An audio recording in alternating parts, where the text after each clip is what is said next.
Today, the 23rd of October, is day 296 of the 365 days of the year, in Dr. Leesi Mitee's daily Bible reading plan, which will help you to read the whole Bible, systematically, from Genesis to Revelation, in 1 year, this year, and every year.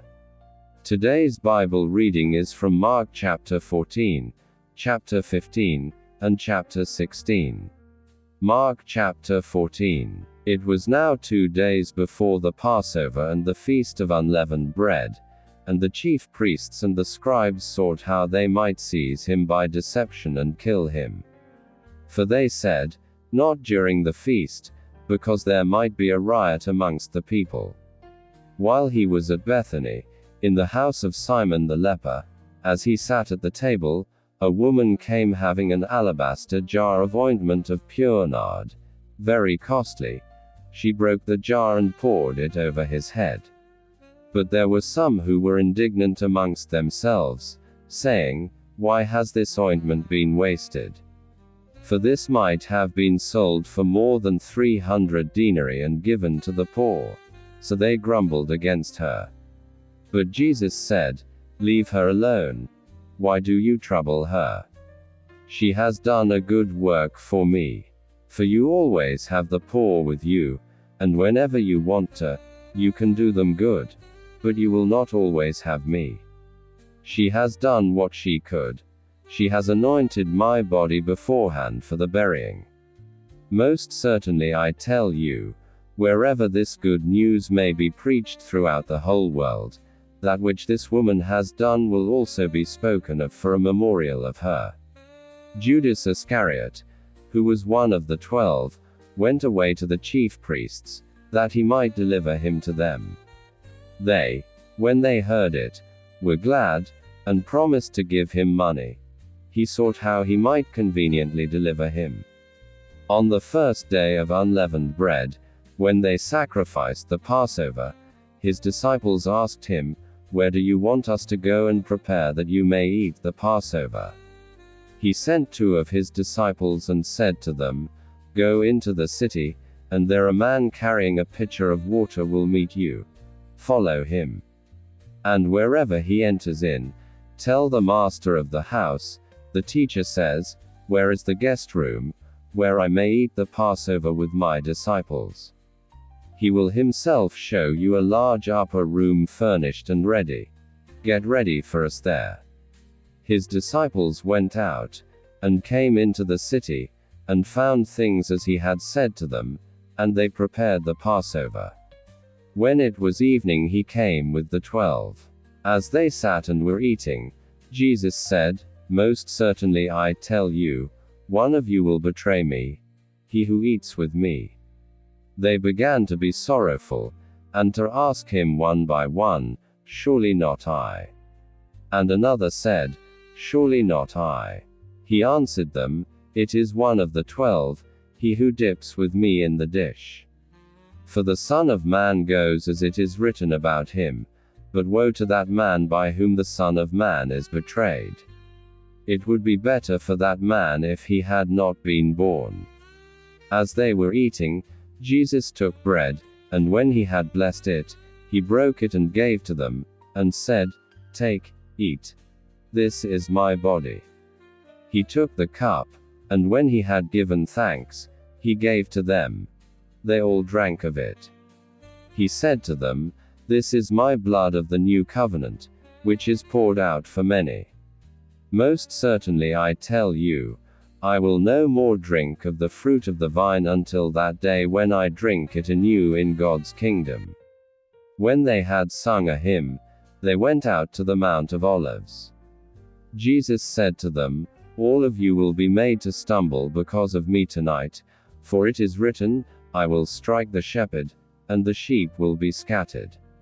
However, after I am raised up, I will go before you into Galilee. But Peter said to him, although all will be offended, yet I will not.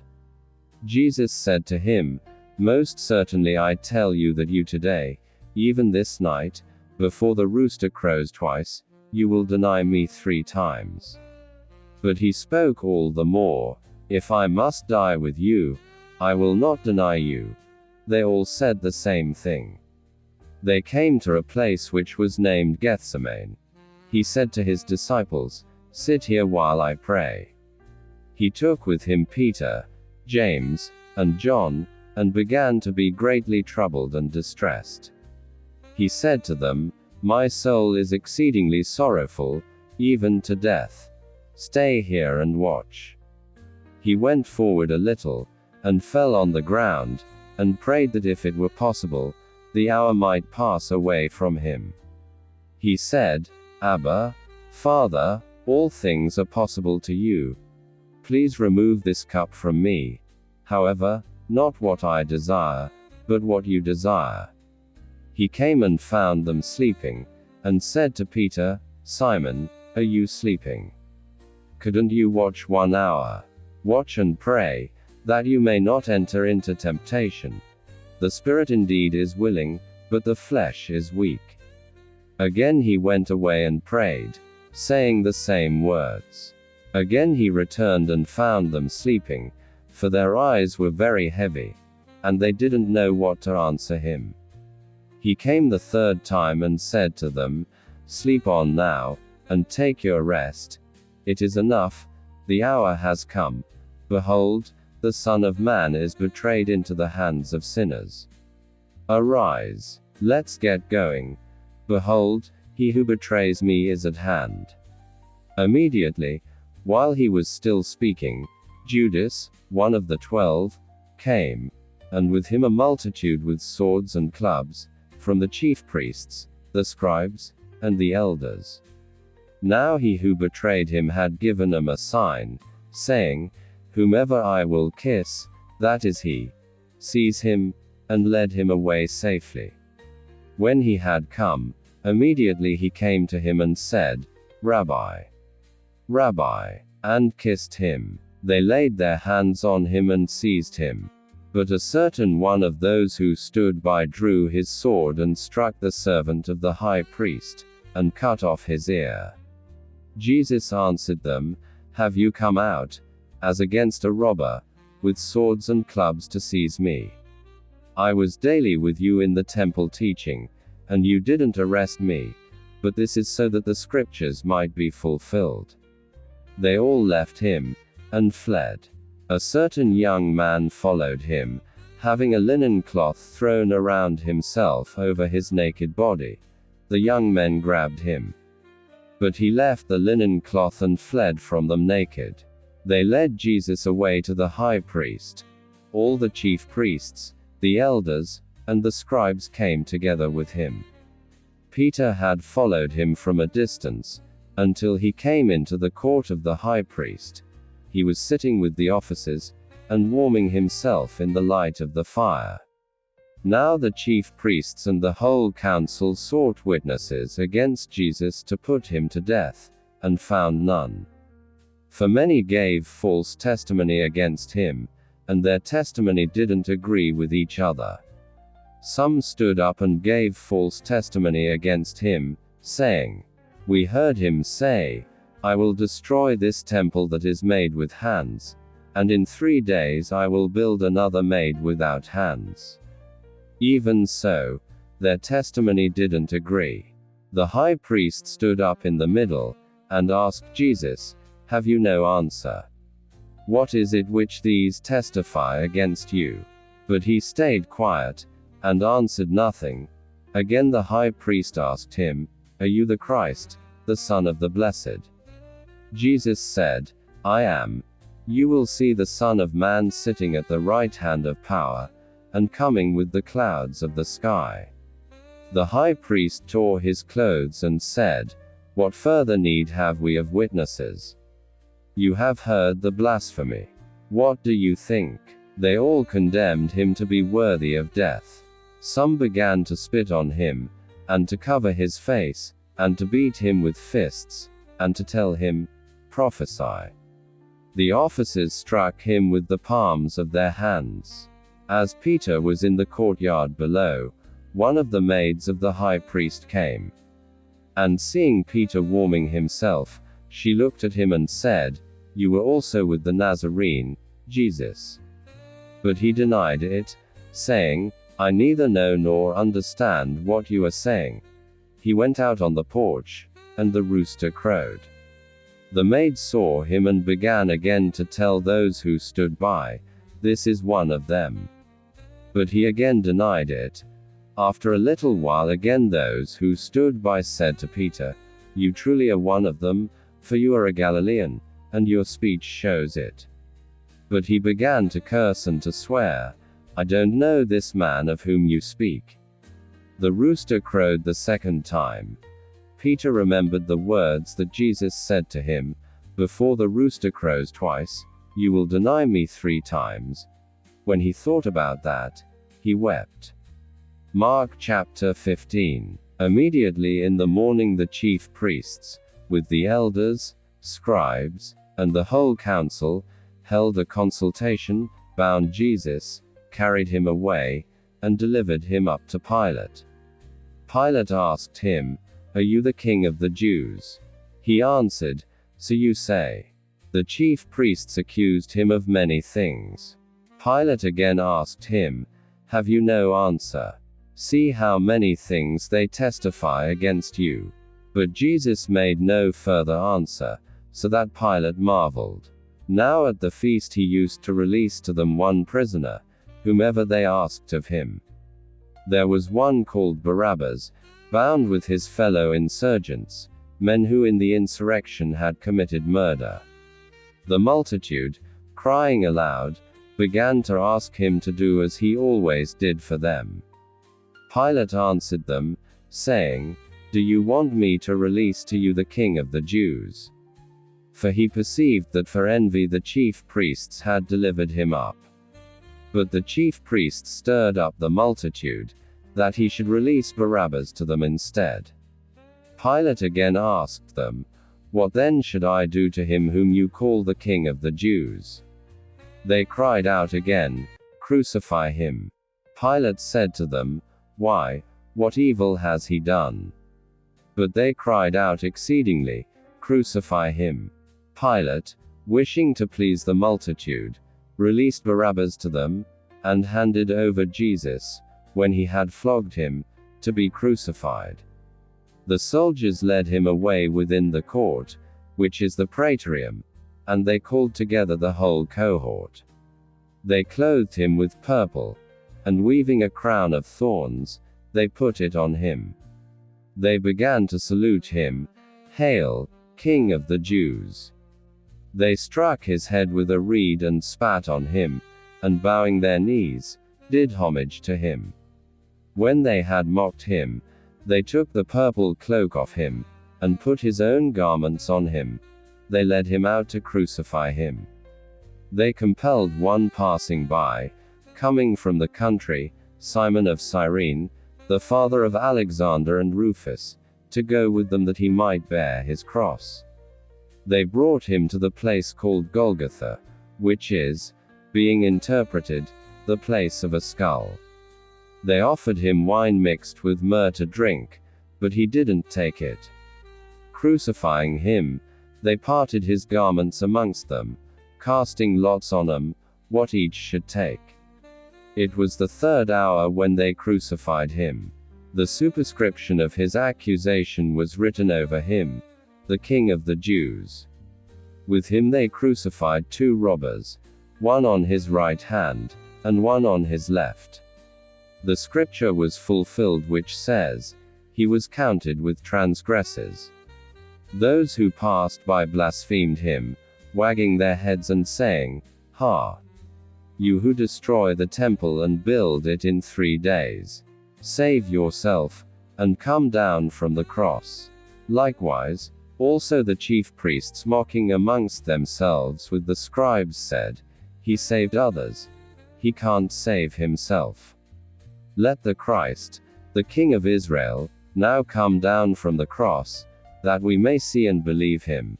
Those who were crucified with him also insulted him. When the 6th hour had come, there was darkness over the whole land until the 9th hour. At the 9th hour Jesus cried with a loud voice, saying, Eloi, Eloi, lama sabachthani, which is, being interpreted, my God, why have you forsaken me? Some of those who stood by, when they heard it, said, Behold, he is calling Elijah. One ran, and filling a sponge full of vinegar, put it on a reed and gave it to him to drink, saying, Let him be. Let's see whether Elijah comes to take him down. Jesus cried out with a loud voice, and gave up the spirit. The veil of the temple was torn in two from the top to the bottom.